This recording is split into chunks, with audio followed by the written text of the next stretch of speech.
प्रभु येशूको नाउँमा अभिवादन अनि जय मसीह टक्राउन चाहन्छु। विशेष त म आफैलाई आशिषित ठान्छु कि क्राइस्ट इन वान च्यानलको मार्फत हजुरहरू समक्ष परमेश्वरका केही वचनहरू ल्याउने सुअवसर यो च्यानलको मार्फत मलाई मिल्यो। अनि प्रभुलाई महिमा होस् कि उहाँको अनुग्रहबाट यो समयहरूमा परमेश्वरले मण्डलीका विभिन्न व्यक्तिहरूलाई उहाँको राज्यमा प्रयोग गरिराख्नु भएको छ। र विशेष गरी आज म तपाईहरूको माझमा एउटा महत्त्वपूर्ण विषय लिएर म बोल्न गइराखेको छु हजुरहरूको बिचमा। अनि हुन त यो धेरैपल्ट यसलाई प्रचार गरिएको, धेरैपल्ट यसलाई गम्भीरता रूपमा यसलाई विचार गरिएको विषय हो यो। तर पनि म तपाईहरूको माझमा राख्नको लागि पवित्र आत्माले मलाई प्रेरणा दिनुभयो। अनि आज यो केही छोटो वचनबाट तपाईहरू सबैजनालाई पनि आशिष मिलोस् भन्ने म आशा राख्छु। र मैले प्रार्थना गरेको छु तपाईँ प्रत्येकको जीवनमा पवित्र आत्माले एउटा नयाँ कुरालाई प्रवेश गर्नको लागि, नयाँ कुरा उत्पन्न हुनको लागि पवित्र आत्माले हजुरहरू सबैजनालाई अनुग्रह गरून् भन्ने म इच्छा राख्छु। र यति बेला मेरो आजको बोल्न पर्ने मेरो सान्दर्भिक विषय छ विश्वास।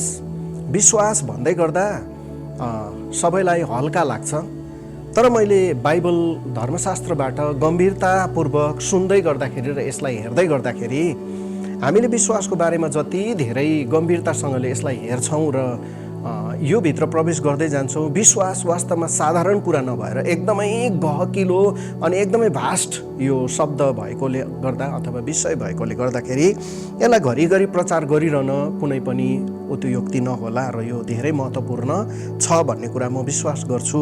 अनि आज प्रचार गर्दै गर्दाखेरि, आज हजुरहरूको बिचमा यो परमेश्वरको वचनबाट ल्याउँदै गर्दाखेरि यो कुराको म विश्वास त छु कि हजुरहरू सबैमाथि पनि एउटा नयाँ परमेश्वरको आयाम, नयाँ प्रकारको प्रकाश, नयाँ सिडी हजुरहरूलाई पनि मिल्नेछ भन्ने म आशा राख्छु।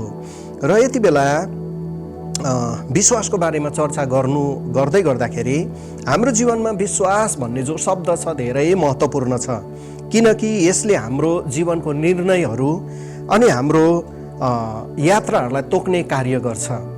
यदि हामीसँग विश्वासको पूर्ण परिभाषा र विश्वासको राम्रो जानकारी छैन भने हाम्रो जो गन्तव्य हुन्छ, हाम्रो गन्तव्यलाई नै यसले असर पार्ने काम गर्छ। त्यसैले विश्वासको बारेमा गम्भीरतासँगले बुझ्न अनि यसलाई गहन प्रकारले यसलाई अध्ययन गर्न धेरै जरुरी हुँदो रहेछ भन्ने कुरा मैले पनि अध्ययन गरेँ अनि यो विषयमा मैले पनि थाहा पाउन सकेँ। विश्वासको बारेमा यदि हामीले बुझेनौँ भने हाम्रो गन्तव्य जो छ, गन्तव्य नै गडबडिन्छ। हाम्रो गन्तव्य नै अगाडि कसरी बढ्नुपर्ने हो त्यसलाई धेरै ठुलो असर हुन सक्छ। यसकारण विश्वासको बारेमा धेरै गहकिलो हिसाबमा हामीले बुझ्न जरुरी हुन्छ।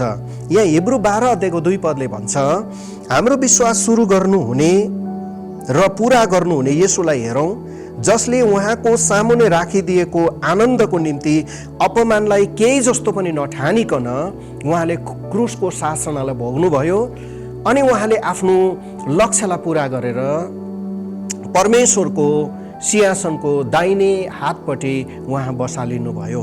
यहाँबाट हामी के कुरा बुझ्छौँ भन्दाखेरि विश्वासले जहिले पनि कामलाई डिमान्ड गर्छ, विश्वासले जहिले पनि एउटा आयामलाई डिमान्ड गर्छ। विश्वास गरे पश्चात हामी बस्ने होइन, तर हाम्रो कर्तव्य अथवा हाम्रो कर्म त्यहाँबाट सुरु हुन्छ भन्ने कुरालाई हामी यो वचनहरूबाट थाहा पाउँछौँ कि यीशु जब पनि पृथ्वीमा एउटा लक्ष्य बोकेर आउनुभयो, पृथ्वीमा एउटा उहाँले मुहिम लिएर आउनुभयो, तब उहाँले के गर्नुभयो भन्दाखेरि उहाँले आफ्नो लक्ष्यलाई पुरा गर्नको लागि जुन चाहिँ मुहिम ल्याउनु भएको थियो, उहाँले त्यो मुहिमलाई पुरा गर्नको लागि उहाँले काम गर्नुभयो। यदि उहाँ क्रुसको शासना र दुःखलाई उहाँले नभोग्नु भएको भएदेखि उहाँको जो मुहिम थियो त्यो कहिले पनि पुरा हुने थिएन। तर जुन चाहिँ उहाँले पाउनु भएको लक्ष्य थियो, जुन चाहिँ उहाँले पाउनु भएको जिम्मेवारी थियो, त्यसलाई उहाँले केही जस्तो पनि नठानिकन तर आनन्दको ठानेर उहाँले आफ्नो मुहिमलाई पुरा गर्नुभयो अनि उहाँले आफ्नो कामलाई पुरा गर्नुभयो। यसै सन्दर्भमा म तपाईहरूको बिचमा के भन्न चाहन्छु भन्दाखेरि विश्वास जब पनि हामी गर्छौँ, विश्वास गरे पश्चात त्यस पछाडि हाम्रो सिँढीहरू हुन्छ जसमा हामी उक्लिनु पर्ने हुन्छ। विश्वास गरिसकेपछि म आज तपाईसँग 3वटा सिँढीको बारेमा म आज तपाईसँग प्रचार गर्न गइराखेको छु। 3वटा सिँढीको बारेमा, अनि सबै यो 3वटा सिँढी साह्रै बेसी महत्त्वपूर्ण छ। यदि यो सिँढीलाई हामीले बुझेन भने, विश्वासको कदमलाई हामीले बुझेन भने, हामी सिँढी अथवा कदम भन्न सक्छौँ। यो कदमलाई हामीले बुझेन भने हाम्रो विश्वासको कुनै पनि अर्थ नै रहँदैन। बाइबलले भन्छ शैतानले पनि विश्वास गर्छ अनि येशूको नाउँद्वारा ऊ पनि थरथरी काँप्छ अरे। तर फरक चाहिँ के छ त, आज म तपाईसँग यो बारेमा प्रचार गर्न चाहन्छु। अनि 3वटा विषय, 3वटा सिँढीहरूको बारेमा म तपाईसँग प्रचार गर्न चाहन्छु। र यो पहिलो सिँढी चाहिँ के छ भन्दाखेरि विश्वासको पश्चात भरोसा। जुन चाहिँ भरोसा भन्ने शब्द छ साह्रै बेसी महत्त्वपूर्ण छ। अनि जब हामीले विश्वास गरे पश्चात यदि हामी भित्र चाहिँ भरोसा छैन भने विश्वासले कुनै पनि हाम्रो जीवनमा कार्य गर्न असम्भव छ। विश्वासले हाम्रो जीवनमा काम गर्नै सक्दैन। परमेश्वरले हाम्रो जीवनमा काम नगर्ने होइन, तर हामीमा जब उहाँप्रतिको विश्वासमा चाहिँ भरोसा छैन भने हामीले गरेको विश्वासले कहिले पनि हाम्रो जीवनमा काम गर्न सक्दैन। भरोसाको थुप्रो उदाहरणहरू छ। त्यसै गरी एउटा उदाहरण चाहिँ दोस्रो इतिहास 20 अध्यायमा आउँदै गर्दाखेरि हामी एउटा भरोसाको बारेमा एउटा एकदमै ठुलो नमुना हामी भेट्टाउँछौँ। दोस्रो इतिहास 20 अध्यायमा आउँदै गर्दा हामी के देख्छौँ भन्दाखेरि जब पनि यहोशापातले राम्रो प्रकारले आफ्नो राज्यलाई सञ्चालन गरिराखेका थिए, तर शत्रुलाई एक दिन यस्तो भयो कि अब त्यो राज्यलाई चाहिँ हामीले हत्याउन पर्छ। इजरायल र यहुदाको राज्य हामीले हत्याउन पर्छ भनेर जब पनि मोआबी, अम्मोनी अनि सेयरका मानिसहरूले महत्त्व गरेर तपाईको इजरायलमाथि हमला गर्नको लागि, यहुदामाथि हमला गर्नको लागि उनीहरूले एउटा मुहिम छेडे। अनि जब उनीहरूले एकट्ठा भएर गठ्ठा बाँधेर जब इजरायलको विरुद्धमा युद्ध गर्नको लागि उनीहरू एकट्ठा भए, अनि त्यहाँ हामी बाइबलमा के देख्छौँ भन्दाखेरि ठुलो सैन्य दल खारा समुद्र पारी एदोमबाट तिनको विरुद्ध लडाईँ गर्न आइरहेछ र हासेसन तामार अर्थात् एन गद्दीमा पुगिसकेको छ भन्ने कुरा जब पनि यहोशापातलाई खबर मिल्यो, दूतहरूबाट खबर मिल्यो। खबर मिलिसकेपछि हामी के देख्छौँ भन्दाखेरि यहोशापातको त्यति बेला चाहिँ एकदमै ऊभित्र खिन्नता छायो। उसको मुटु हल्लियो, किनभने जुन चाहिँ सैन्य दल थियो, शत्रुहरूको जुन चाहिँ सैन्य दल थियो, इजरायलमा भएको सैन्य दल भन्दा इजरायलको जति पनि जनगणना भन्दा पनि यति बेसी थियो बलवास र उनीहरूले आएर चारैपट्टिबाट घेरिराखेका थिए।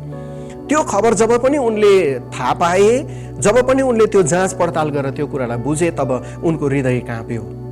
अनि हृदय काँपेर उनले के गरेको छ भन्दाखेरि नि यहुदाका मानिसहरू परमेश्वरको सल्लाह माग्नलाई भेला भए। देशको हरेक शहरबाट तिनीहरू उहाँसित सल्लाह माग्न आए। जब यो हल्ला जब फिजियो तब त्यहाँ भएका समाचार वाहकको खबरले गर्दाखेरि त्यहाँका सबै मानिसहरू पनि डराए अनि सबैजना चाहिँ परमेश्वरको मन्दिरमा यरुसलेमको अगाडि चोकमा जम्मैजना भेला भए। अनि परमेश्वरसँग सोध्नको लागि उनीहरू जब भेला भए त्यति बेला यहोशापात एउटा चोकमा उभिन्छ, अग्लो जग्गामा उभिन्छ। उभिराखेर यरुसलेमको मन्दिरको अगाडिको चोकमा उभिएर ऊ परमेश्वरसँग बात गर्न थाल्छ। जब उनी परमेश्वरसँग बात गर्दै गए परमेश्वरको बारेमा उनले यसरी भन्छ कि हे परमप्रभु परमेश्वर, पुर्खाहरूको परमेश्वर, के तपाईँ नै स्वर्गमा विराजमान हुनुहुने परमेश्वर हुनुहुन्न र तपाईँ जाति जातिहरूका सबै राज्यहरूमा शासन गर्नुहुन्छ। तपाईँकै हातमा शक्ति र बल छन्, तपाईँको सामना गर्ने कोही पनि छैन। जब यो कुराको घोषणा गर्दै थिए, जब उनले परमेश्वरको बारेमा चर्चा गर्दै थिए, परमेश्वरको महानताको बारेमा चर्चा गर्दै थिए, अब्राहम, इजाक, याकुबसँग, हाम्रो पुर्खाहरूसँग प्रतिज्ञा गर्ने, विजयको प्रतिज्ञा गर्ने परमेश्वर तपाईँ नै हुनुहुन्न र भनेर जब उनले परमेश्वरको अगाडि गएर परमेश्वरको महान कामको बारेमा वर्णन गर्दै थिए, गर्दै एकजना जकरियाको छोरा जो आसाप वंशका एकजना व्यक्ति जसको नाउँ यहासेल भन्ने एकजना व्यक्ति, उनीमाथि परमेश्वरको आत्मा ओर्लेर आउनुभयो। जब पवित्र आत्मा ओर्लेर आइसकेपछि त्यति बेला परमेश्वरले इजरायलको विजयको घोषणा गर्न लगाउनु भयो। अनि जब पनि विजयको घोषणा गर्दै थिए त्यति बेला सबैजना चाहिँ परमेश्वरमाथि यति बेसी भरोसा उत्पन्न भयो, परमेश्वरमाथि यति साह्रो विश्वास, उनीहरूको विश्वासको लेभल बढ्यो कि अब परमेश्वर हाम्रो पक्षमा हुनुहुन्छ भन्ने कुरा जब उनीहरूभित्र उत्पन्न भयो, परमेश्वरको आत्माले उनीहरूलाई प्रेरित बनाउनु भयो, तब यहोशापात राजाको सँगसँगै सम्पूर्ण प्रजाहरूले घोप्टो परेर परमेश्वरलाई दण्डवत गर्छ। अनि उनीहरूमा यो विश्वास आयो कि परमेश्वर हाम्रो पक्षमा हुनुहुन्छ। अनि यहोशापातले भन्छ, अब आऊ हामी मिलेर परमेश्वरको प्रशंसा गरौँ। जब उनीहरूमा यस्तो भरोसा उत्पन्न भयो कि भित्रबाट त्यो विश्वासले यस्तो भरोसा ल्यायो कि परमेश्वरको विश्वासबाट उत्पन्न गरेको भरोसाले उनीहरूलाई बलियो बनाउन सुरु गर्यो। अनि बलियो चाहिँ बाहिरबाट होइन। यहाँ यहोशापातले एउटा मिठो कुरा के भनेको छ भन्दाखेरि नि, हे परमेश्वर, उनीहरू बराबरको हाम्रो सैन्य दल पनि छैन, उनीहरू बराबरको हामीसँग क्षमता र शक्ति पनि छैन, हामीसँग केही पनि छैन, हामी यो जान्दछौँ कसरी युद्ध गर्नुपर्ने हो त्यो कुरा पनि हामी जान्दैनौँ, तर हामी यति कुरा जान्दछौँ कि हाम्रो आँखा चाहिँ तपाईँ परमेश्वरतिर उठाउँछौँ। जब उनीहरू यहोशापातले यो कुरा बोल्दै थिए, सेनाहरूमाथि, उनीहरूको सम्पूर्ण प्रजा इजरायल र यहुदाको प्रजामाथि परमेश्वरमाथि विश्वासको एउटा लेभल बढ्न सुरु भयो। अनि जब पनि यहोशापातले भन्छ, आऊ अब मिलेर हामी परम प्रभुको प्रशंसा गरौँ, उनीहरूले नाइकेहरूलाई, वाद्यवादनहरूलाई, गाउने बजाउने सबैजनालाई एकत्र गरेर जब पनि परम प्रभुको प्रशंसा गर्न थाले, प्रशंसा गर्दै गए। हामी 22 पददेखि उँधो हेर्दै गर्दाखेरि, दोस्रो राजा 20 अध्यायको 22 पदबाट हेर्दै जाँदाखेरि नि हामी के देख्छौँ भन्दाखेरि नि, जब उनीहरूको चर्को परमेश्वरको प्रशंसाको चर्को आवाज जब त्यहाँ भएका अम्मोनी, मोआबी र सेरका मानिसहरूको कानसम्म पुग्यो नि, तब उनीहरूको हृदय चाहिँ खलबलिन थाल्यो, उनीहरूको मनहरू विचलित हुन थाल्यो। अनि त्यहाँ के भयो भन्दाखेरि, जुन चाहिँ अम्मोनी र मोआबीलाई सपोर्ट गर्नको लागि सेयर पर्वतका मानिसहरू, जब त्यहाँका सेनाहरू उनीहरूलाई नै सपोर्ट गर्नको लागि आएका थिए, उनीहरूप्रति नै हमला गरेर त्यहाँ भएका सेयरका सबै मानिसहरूलाई मारिदिए।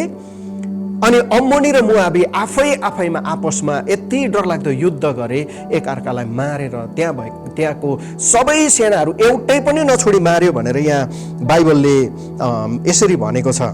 तब यहुदाका मानिसहरू उजाड स्थानमा भएको अग्लो ठाउँमा आइपुगेर शत्रुको सैन्य दललाई हेरे, तब त्यहाँ उनीहरूलाई भुइँमा मारिएर पडिरहेको देखे। अनि उनीहरूमध्ये एउटै पनि उम्केका थिएनन्, सबैजना सोत्तर, लासको थाकै थाक, चारैपट्टि लासको थाकै थाक थियो।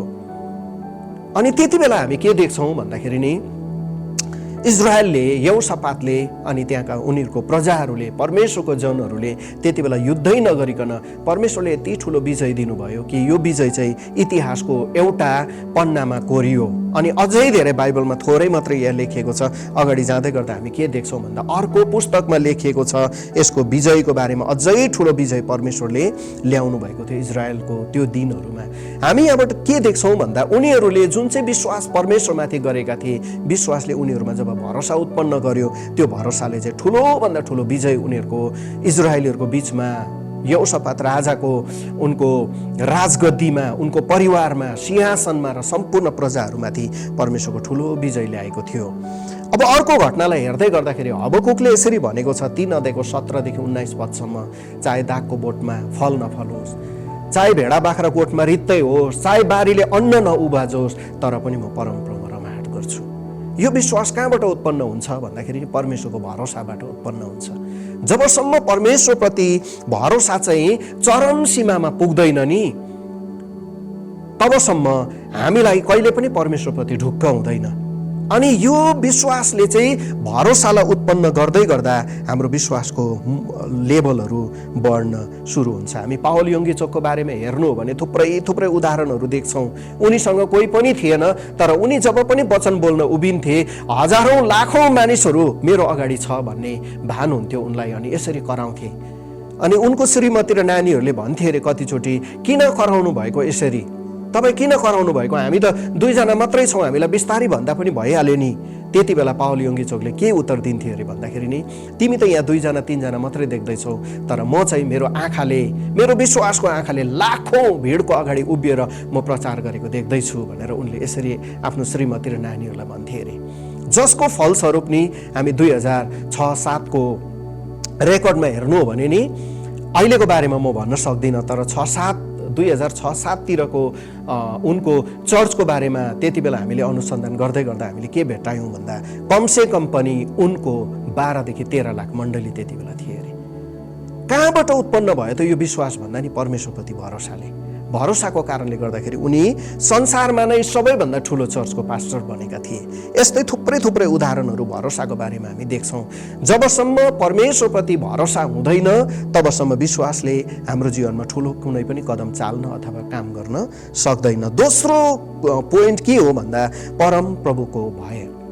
परमेश्वरको भय यति साह्रो ठुलो हो कि परमेश्वरको भय नमानिकन हाम्रो विश्वासले परमेश्वरको भय बिना हाम्रो विश्वासले उक्लिन नै सक्दैन। हाम्रो विश्वासले ठुलो केही पनि हुन सक्दैन। यहाँ हामी हितोपदेश 22 अध्याय अनि 4 पदमा हामी के देख्छौँ भन्दाखेरि नि हितोपदेश 22 को 4 पदले यहाँ यसरी भन्छ, नम्रता र परम प्रभुको भयले धन मान अनि जीवन ल्याउँछ।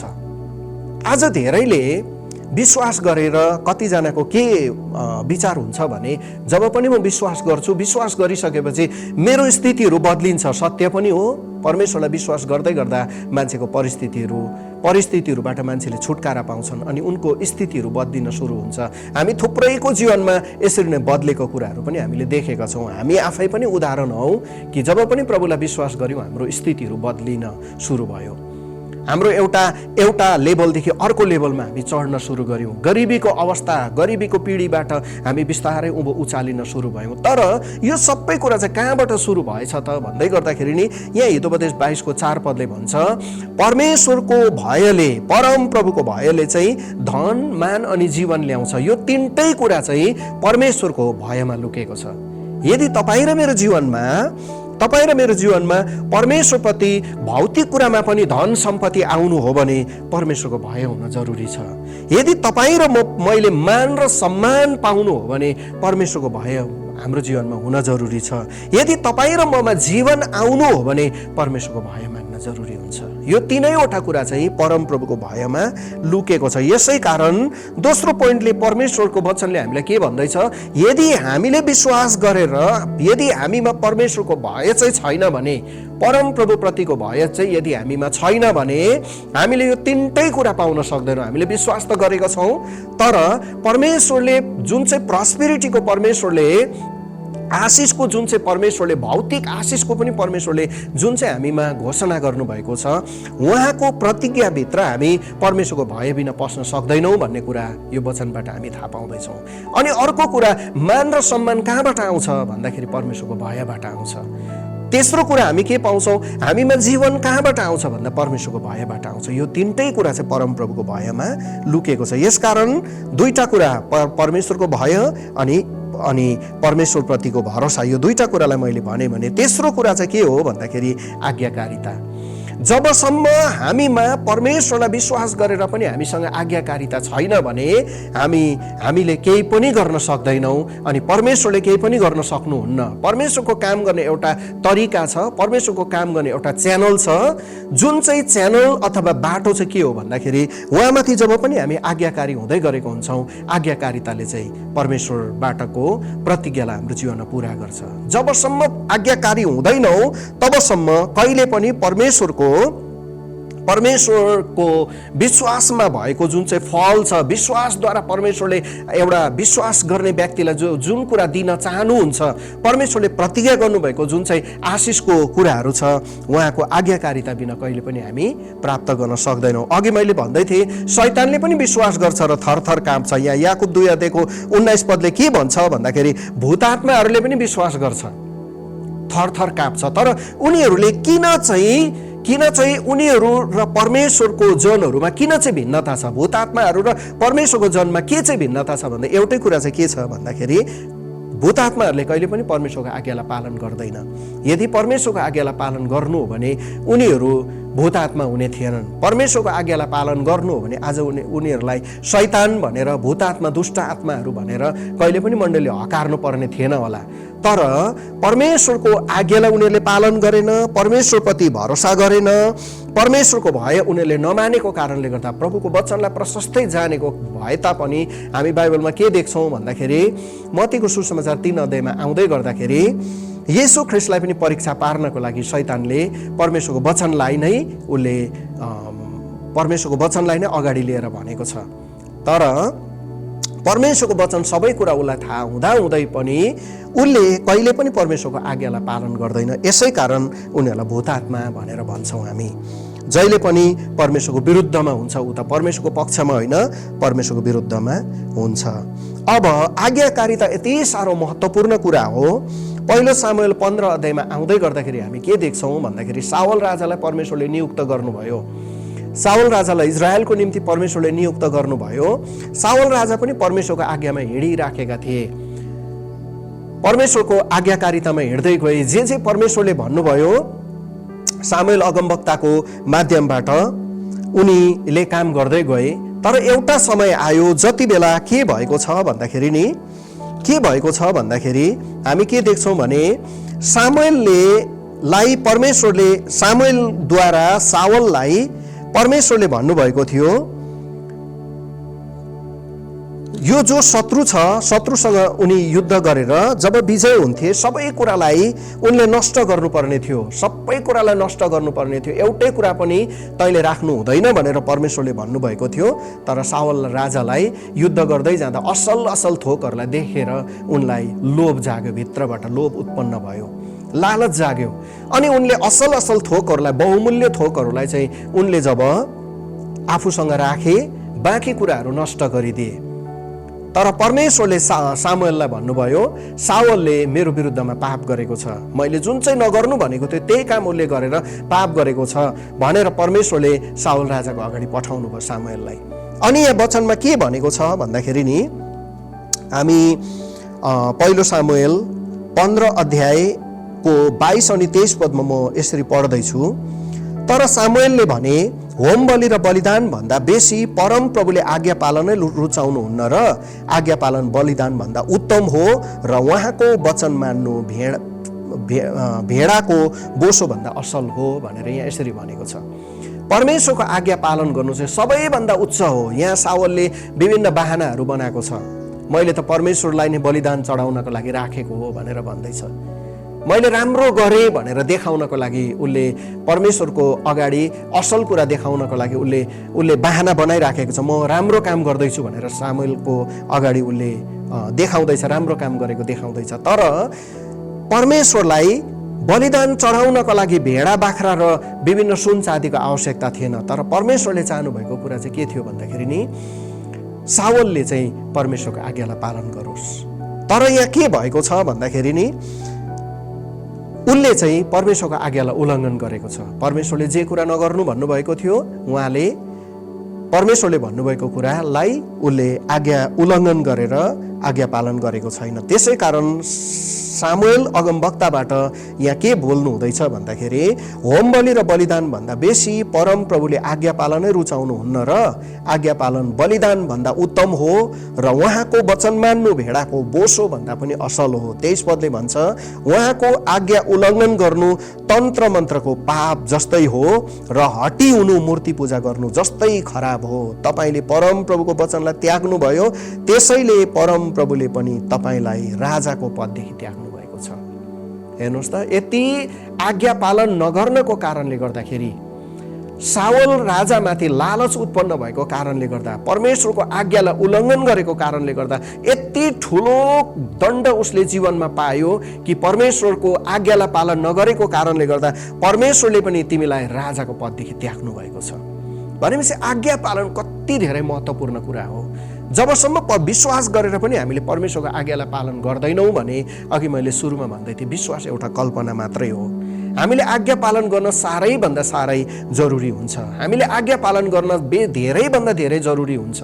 विश्वास गरिसकेपछि यो तीनवटा खुड्किलालाई हामीले कहिले पनि भुल्नु हुँदैन। पहिलो कुरा खुड्किला चाहिँ के रहेछ भन्दा भरोसा। परमेश्वरप्रति जब हामी भरोसा गर्छौँ, भरोसाले जहिले पनि यहोसापात राजा र उनको प्रजामाथि ल्याए जस्तो परमेश्वरले भरोसाद्वारा विजय ल्याउनुहुन्छ।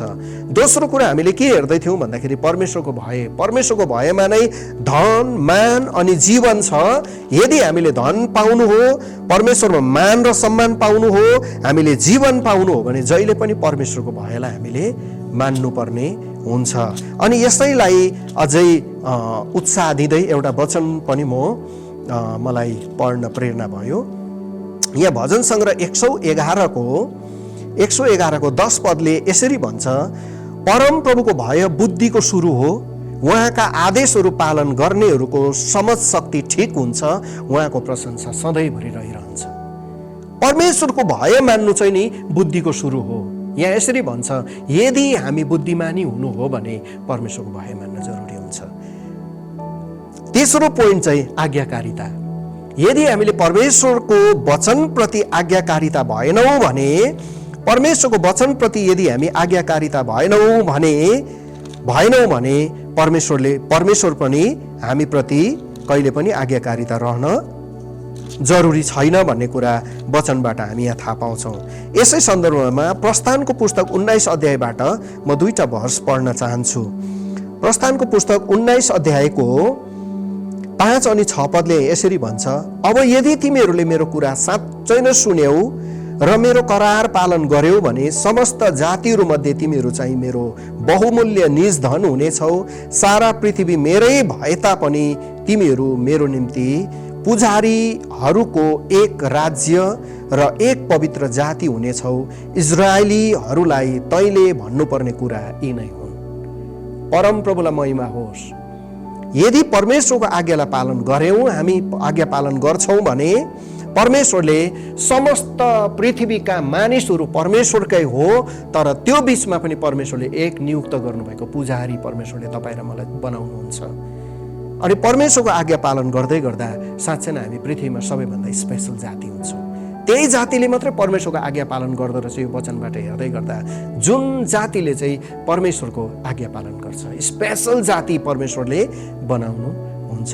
प्रभुलाई महिमा होस्। र आजको वचनबाट परमेश्वरले तपाईँ सबैजनालाई प्रशस्तै आशीर्वाद दिनुहुन्छ भन्ने म विश्वास राख्छु र तपाईँ सबैजनाको लागि प्रार्थना भने अवश्य गर्नेछु। र यो तीनवटा कुरालाई कहिले पनि हामीले जीवनमा नभुलौँ। यदि हाम्रो जीवनमा परमेश्वरको विश्वासलाई, उहाँले विश्वासको कर्तालाई हामीले हेरेर हिँड्नु र उहाँको कर्मलाई, उहाँको कामलाई र उहाँको कार्यलाई हामीले पछ्याउनु हो भने तीनटा कुरा हाम्रो जीवनबाट कहिले पनि नहराओस्। पहिला भरोसा, परमेश्वरको भय अनि आज्ञाकारिता। यो तीनटा कुराले एउटा विश्वासीलाई साँच्चै विश्वासी बनाउँछ, नत्र भने विश्वास कल्पना मात्रै हुनेछ।